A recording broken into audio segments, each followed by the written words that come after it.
In 2014, Abigail Johnson, the billionaire CEO of Fidelity, ordered $200,000 of Bitcoin mining rigs installed at Boston HQ. Her security team said no. She did it anyway. 8 years later, Morgan Stanley CEO called Bitcoin, quote, by definition, speculative, end quote.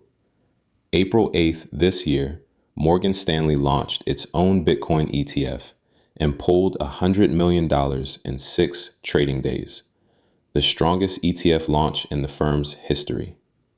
2 Wall Street giants, 2 completely different roads into crypto. Both just crossed the same finish line. Let me show you how. Abigail Johnson owns roughly 28% of Fidelity, net worth around $47 billion. She became CEO in 2014, and from day one, she was obsessed with Bitcoin. She ordered mining rigs installed at Fidelity's Boston headquarters and started mining Bitcoin herself. She even ran a cafeteria pilot where employees could buy hamburgers with it. May 2017, she walks onto the consensus stage in New York, her first major speech as chair. And she says, quote, I love this stuff, Bitcoin, Ethereum, blockchain technology, and what the future holds, end quote. No hedging. She also said, and hold on to this one, quote, blockchain technology isn't just a more efficient way to settle securities. It will fundamentally change market structures, and maybe even the architecture of the internet itself, end quote. October 2018, Fidelity Digital Assets launches. Tom Jessup is the first president. Institutional custody only. January 2024, FBTC lists on CBOE at 25 basis points. Today, FBTC holds roughly $14.5 billion in assets and about 187,000 Bitcoin. Then the big one, December 12th, 2025. The OCC approves Fidelity Digital Assets National Association as a federally chartered trust bank. Custody, issuance, swaps, all under one federal charter. February 4th this year, they used that charter to launch FIDD, the Fidelity Digital Dollar, a stablecoin on Ethereum. 12 years, from mining rigs to issuing their own dollar on-chain. September 2017, James Gorman, then CEO of Morgan Stanley, quote, speculation on cryptocurrencies is certainly something more than just a fad, end quote. 2 weeks earlier, Jamie Dimon had called Bitcoin a fraud. Gorman broke ranks, but he wasn't buying any. Davos 2018, he doubled down. Quote, Bitcoin is by definition speculative, but it's not going away, end quote.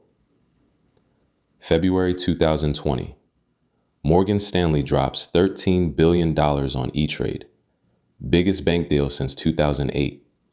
5.2 million retail accounts. Hold on to that piece.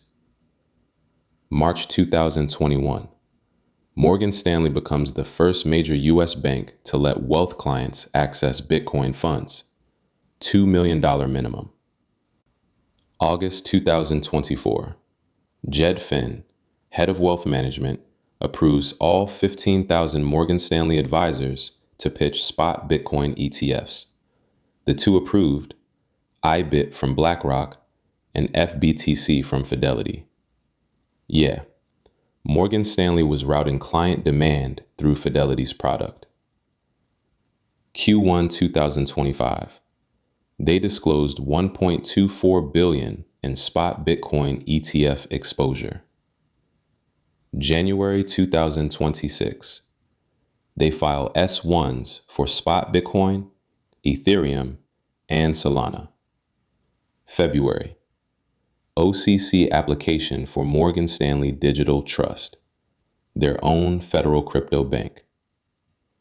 April 8th, MSBT launches on NYSE Arca, 14 basis points, lowest fee in the market. Day one pulled 30 million and bought 444 Bitcoin. 6 days later, 100 million in assets. The strongest ETF launch in Morgan Stanley's history. So look where both firms landed in the first 120 days of 2026. Fidelity got its Federal Trust Bank charter December 12th. Morgan Stanley filed for its own in February. Same OCC, same charter type, same quarter. The OCC release is NR 2025-125. Comptroller Jonathan Gould said, quote, "New entrants into the federal banking sector are good for consumers, the banking industry, and the economy," end quote. That sentence is the cover for everything. Custody, stablecoin issuance, swaps, staking, all under one charter. Both firms now ship the same product suite: Spot Bitcoin, FBTC, and MSBT. Spot Ethereum, FETHH, already trading. Morgan Stanley filed in January. Spot Solana, FSOL, already trading. MSIM filed the same week. Tokenization? Fidelity launched FIOX, the on-chain share class of its Treasury money market fund. Around 200 million in assets. Morgan Stanley Investment Management sits at 1.895 trillion total, with a tokenization roadmap ready to ship. Stablecoins? Fidelity launched FIDD on Ethereum February 4th under the Genius Act. Morgan Stanley hasn't issued one yet, but the MSD-TNA charter gives them the right the day it's approved. Two different starting lines, 2014 versus 2017. Two different cultures, a mining rig founder versus a wirehouse CEO who wouldn't touch the word crypto for 4 years. Same endpoint, same federal door. Fidelity got the head start right. 6 years of custody infrastructure before anyone else. Michael O'Reilly, president of Fidelity Digital Assets, quote, "In crypto, years are almost like decades," end quote. But FIDD, the Fidelity stablecoin, $62 million in market cap after nearly 3 months. USDC is at 60 billion. USDT at 140 billion. Fidelity has 17.5 trillion in administered assets, and their stablecoin ranks around number 300 on CoinMarketCap. Brand didn't translate. Yet. Bigger gap. Fidelity has no E-Trade, no mass retail pipe. Crypto products go out through the brokerage platform. 46 million clients, but not the advisor plus retail flywheel Morgan Stanley built. Now flip it. Morgan Stanley's weak spot? 6 years late on custody. Zero native infrastructure. MSBT outsources everything. Coinbase custody holds the Bitcoin. BNY Mellon handles the cash. Morgan Stanley doesn't touch its own funds coins. And Andrew Peel, who ran Morgan Stanley's digital asset desk since 2018, quit May 2025 to launch a DeFi fund in Switzerland. Switzerland, the regulator-friendly one. That's a signal. Oh, in E-Trade crypto trading they promised for 8 million households? Announced September 2025 for first half of 2026. MSBT is live. E-Trade crypto, still not live. Punchline, neither firm won every round. Fidelity built the rails. Morgan Stanley built the distribution. Both are patching in real time. Here's the part XRP holders need to hear. Morgan Stanley's own research desk flagged XRP as a, quote, $1 trillion alternative to SWIFT, end quote, published research. From inside Morgan Stanley.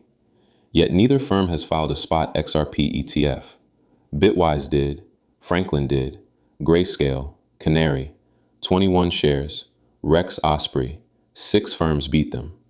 Fidelity added XRP to its digital commodity index in March, giving 46 million brokerage clients indirect exposure, but no spot product, which is the real opportunity, because the template is built. When the SEC approves the first spot XRP ETF, and that's coming, every firm with a federal trust charter can clone the MSBT model overnight. Coinbase cold storage, BNY administration, or Fidelity's own vault. Custody fight, settled. Same goes for Hedera, Cardano, Litecoin. Every altcoin ETF after Bitcoin rides the rails these two firms pre-wired. And don't sleep on E-Trade. When Morgan Stanley flips the switch on retail crypto, 8 million households get Bitcoin, Ethereum, Solana, and eventually XRP inside the same account they use for stocks. That's not crypto going mainstream. That's mainstream absorbing crypto. Plus MSDT. When Morgan Stanley's Federal Trust Bank is approved, you get a full-service wirehouse doing custody, staking, and swaps under one roof. First integrated bank and custodian of the crypto era. So the real story isn't who won. Wall Street's crypto infrastructure just got pre-wired. Every asset behind Bitcoin runs on these rails. Look, this is the moment most people miss. Fidelity and Morgan Stanley didn't compete into crypto. They converged. One founder driven, one institution driven. Both federal trust banks now, both running spot Bitcoin, Ethereum, and Solana. They're still rivals. Morgan Stanley's 14 basis points is aimed at Fidelity's 25. But they ride the same rails, same OCC charter, same Genius Act. So when the next XRP ETF lists, when E-Trade flips on retail crypto, when MSDT gets its charter, you already know the playbook. Abigail Johnson wrote Chapter 1 in 2014. Jed Finn just finished Chapter 2. If this helped you understand how Wall Street actually got into crypto, hit subscribe, drop a comment, Fidelity or Morgan Stanley, who actually won? Notion, link in the description with every source. See you in the next one.